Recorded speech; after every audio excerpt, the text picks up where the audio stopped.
Hello guys, नमस्कार मेरे भाई और बंधु। तो चलिए आज के क्लास में बताने वाले हैं मेरे भाई एंगल एंगल के बारे में। किसके बारे में?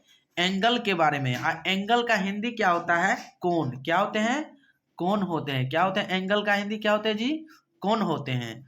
तो सबसे पहले हम बताएंगे आज के क्लास में समकोण, यानी समकोण किसे कहते हैं। सबसे बेहतरीन तरीका आपको याद रखने के लिए आपको याद रखना होगा कि समकोण किसे कहते हैं। ठीक है, तो जिस कोण की एक भुजा का मान कितना डिग्री हो, 90 डिग्री हो, उसे हम समकोण कहते हैं। यानी जिस कोण की एक भुजा का मान 90 डिग्री हो उसे हम समकोण कहते हैं। ठीक है, समझ गया ना? उसे समकोण कहते हैं। तो चलिए अगला नंबर क्वेश्चन। ठीक है, अगला नंबर क्वेश्चन है आपका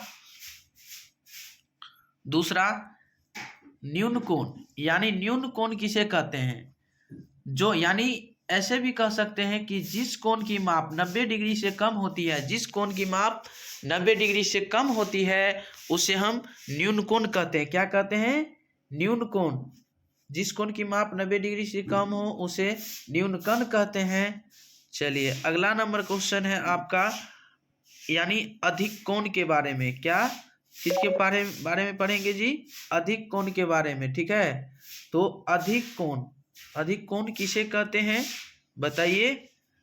अगला नंबर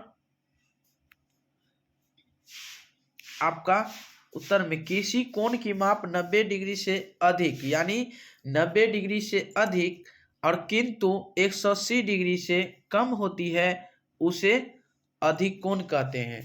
आपको शॉर्टकट में याद रखना होगा कि 90 डिग्री जो कोण 90 डिग्री से अधिक और 180 डिग्री से छोटा हो उसे हम अधिक कोण कहते हैं।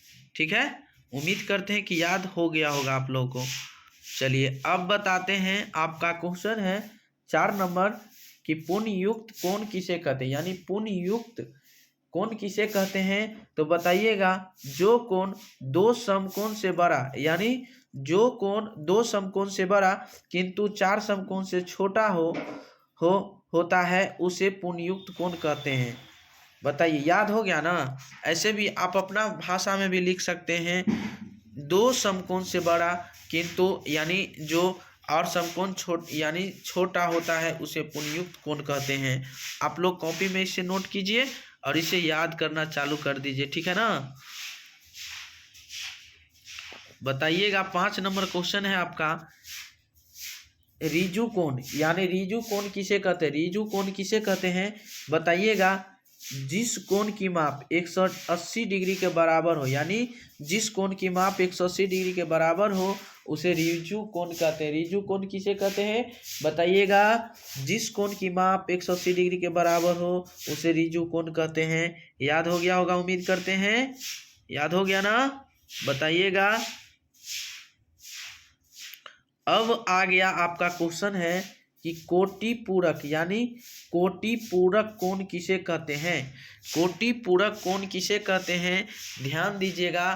कोटि पूरक, यदि दो कोणों की मापों का जोड़ 90 डिग्री हो तो वे परस्पर पूरक या कोटि पूरक कहते हैं। आपको याद रखना होगा कि पूरक कोण कहे या कोटि पूरक कोण, तो आपको बोलना होगा यदि दो कोणों की मापों का जोड़ 90 डिग्री हो तो वे परस्पर पूरक या कोटि पूरक कहते हैं। ठीक है, याद हो गया होगा। आप ऐसे भी आप लिख सकते हैं, जो कोण 90 डिग्री के बराबर हो उसे हम पूरक कोण कहते हैं। जो कोण 90 डिग्री के बराबर हो उसे हम क्या कहते हैं? पूरक कोण कहते हैं। ठीक है, या कोटि पूरक कहते हैं। चलिए अगला नंबर क्वेश्चन है आपका, यानी समपूरक कोण। आ गया मोस्ट इंपोर्टेंट क्वेश्चन, समपूरक कोण किसे कहते हैं? उत्तर में लिखिएगा, समपूरक कोण किसे कहते हैं बताइएगा कि समपूरक कोण हम उसे कहते हैं यदि दो वर्णों की मापों का जोड़ 180 डिग्री हो तो वे परस्पर समपूरक कोण कहलाते हैं। बताइएगा, इसे याद रखने के लिए आपको शॉर्ट तरीका से भी इसे याद कर सकते हैं जी, कि जो कोण 180 डिग्री से बड़ा हो, यानी जो कोण 180 डिग्री से यानी 180 डिग्री के बराबर हो उसे हम संपूरक कोण कहते हैं। तो मेरे भाई और बंधु, उम्मीद करते हैं कि आप लोग इसे अच्छा तरीका से समझ गए होंगे। तो चलिए आज की क्लास में इतना ही। तब तक के लिए बने रहें। ऐसा वीडियो पाने के लिए हमारे साथ कंटिन्यू जुड़े रहें। इससे अगले वीडियो में फिर मिलेंगे, तब तक के लिए बने रहें। आज